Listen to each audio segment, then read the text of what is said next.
Hello and welcome to Atheist Church. Happy Sunday.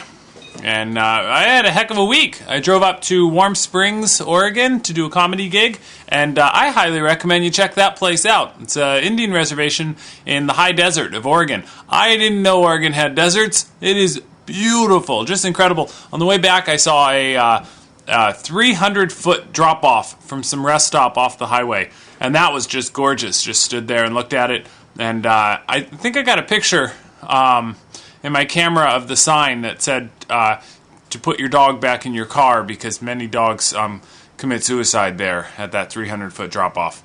So, yeah. So a while back I asked for suggestions, and I got some good ones, and I finally started writing down my ideas for church, and as a result, I have too many that I want to do all at once. It's hard to pick one. But with the California Supreme Court decision on Proposition 8 coming this Tuesday, I thought I would do today's on gay marriage. First of all, it's interesting to me that the church is so much of the church is so sure of how they're supposed to stand on this. You know, there's not really that much about it in the Bible. There's not that much about gay in the Bible. There's actually, as I've said before, a lot more to stand against our capitalism than there is to stand against homosexuality. Jesus didn't talk about gay people at all, but he did talk about it being harder for a rich man to enter the kingdom of heaven than for a camel to pass through the eye of a needle. He talked about getting rid of all of your stuff. You know, and he even got angry once and turned over some tables at the temple where the money changers were. The guy didn't get angry that often, so that's probably pretty significant if you're someone that follows him, you know. But gay? No, he didn't have a lot to say about gay. And no one stopped me from getting married. I'm an atheist. If your definition of marriage has to do with your church, because this is what Christian people say to me. They're like, well, marriage is our thing. It's a religious thing. Well, you let two atheists get married, and you had nothing to say about it at all. And maybe you shouldn't let people who don't plan on having children get married. You know, if you're infertile, you can't get married. If you just don't plan on having kids, you can't get married. So it is a religious thing within your church, and I would never pass a law forcing you to let gay people get married within your church.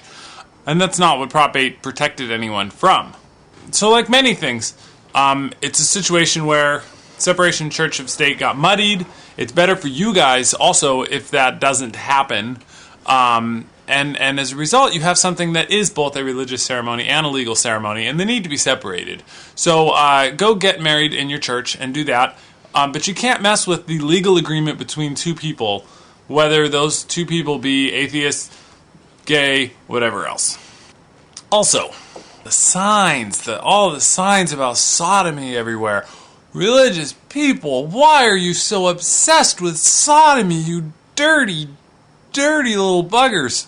You know, there are gay people that don't do sodomy. Are they okay? And there are straight people who do. Not naming any names or anything. So I am very hopeful that this Tuesday, Prop 8 will be overturned. And California can go back to being a state that I'm very proud to be from. My friend Tapan, who came here from India, said that he'd always been proud to be an American, but even more proud to be a Californian. And after Prop 8 passed, but Barack Obama got elected, it was the first time those positions had been reversed. And I hope we can put them back the other way that they go. I mean, we got the Terminator for government. That's so cool. It's not really. He hasn't done as bad of a job as I thought he would, I'll admit that. Now, the one other thing I will touch on is argument styles, because this will hopefully trigger some arguments, because I like discussions and even arguments. But I saw on my Dane Cook video a comment that employed the funniest type of arguing, where someone told me that I didn't know what I was talking about because they were a lawyer. The conversation continued. The same person told me that I had obviously never gotten a degree in biology. This is called credential arguing. Like, well, I can't really shoot down your point, but I'm a doctor and a lawyer and I have a yacht. Oh, okay. I guess you're right then. Sorry. Yeah. Don't tell me who you are or what piece of paper you have. Just use whatever skill and knowledge you've garnered in the process of getting that piece of paper to shoot down my argument and show me the error of my ways. And if you can't do that, then go study some more. When someone tells me that they're like a lawyer or a doctor, but they're making really bad arguments, I usually don't believe them. People on YouTube also often tell me that they're badasses and that their daddy can beat up my daddy. Doesn't mean a lot here. It all comes down to your argument. If you have a compelling argument to make it. Okay, so I'll leave you this week with this good news. I am partnered by YouTube, which was really nice. So now you can start getting bugged by ads while you watch my videos. Yay! But it's nice for me because it means I can make like 25, 30 cents on each video or something. Yeah, it doesn't add up to a lot of money. But it will when I start getting 5 billion hits a day, which I'm sure is right around the horizon. I'm also rapidly approaching 1,000 subscribers, and I actually have people commenting about the tithing, saying, hey, there's no tithing in Atheist Church. Well, that's sweet. That's nice that somebody wants to give me a little something to help out with this. And you know what you could do to help out is you could look at the link I'm going to put here, and I'm going to start selling old records and stuff on eBay. So go to my wife and I's eBay page and see if there's anything you want there. That would be a great tithe.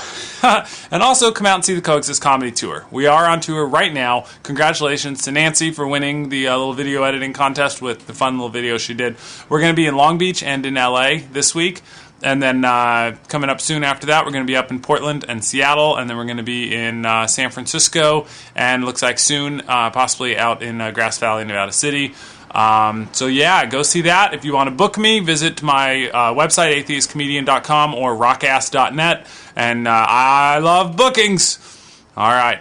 Bye-bye. See you all next week. And, one thing, more educated heterosexuals participate in sodomy than homosexuals, statistically. In fact, I am engaging in sodomy right now. If I were to tilt this camera down, you would be shocked. This is my wife's idea. She's dirty. She's dirty. I love that while you're sitting down, your wife is over here. I don't know if you can hear her, but she's a real smart aleck. Divorce is legal. That's the best argument right there. What the hell? Divorce is legal. You're protecting marriage? Like, I don't know if you remember, it made national news a few years back when Britney Spears had this little drive-through marriage with a divorce at the end for dessert, and you're protecting the sanctity of marriage? Oh my goodness, what's next? You're going to protect the Titanic from icebergs? It's too late! It's lying at the bottom of the ocean. Right on the horizon, around the horizon. If you go around the horizon, it's under the rainbow, next to the leprechaun.